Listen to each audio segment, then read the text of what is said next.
Bầu bí chứ có bệnh đâu, làm cho dễ đẻ. Em nghe lời đi, mẹ từng này tuổi không sai đâu.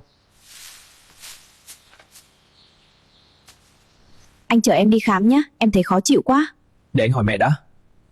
Mẹ ơi, vợ con mệt, đi khám được không? Không cần đi, khám nhiều không tốt, lại tốn tiền. Anh mua cho con mấy bộ đồ sơ sinh nhé. Để anh hỏi mẹ đã. Con nít mới đẻ 3 bộ là đủ rồi, cần gì nhiều. Anh ơi, em đau bụng quá. Đưa sản phụ vào phòng gấp. Ô, khoan đã, để tôi gọi cho mẹ. Sản phụ cần mổ gấp, người nhà ký giấy ngay. Bác sĩ đợi tôi gọi hỏi ý kiến mẹ đã. Nếu chậm trễ sẽ nguy hiểm cho cả mẹ lẫn con đấy. Để tôi tự ký. Em lấy chồng để có người đồng hành, chứ không phải để sống một mình giữa cuộc hôn nhân này. Vợ con cần một người chồng bản lĩnh, không cần một người đàn ông mãi núp sau lưng mẹ. Chúc mừng anh chính thức độc thân, trả anh về làm con trai ngoan của mẹ anh.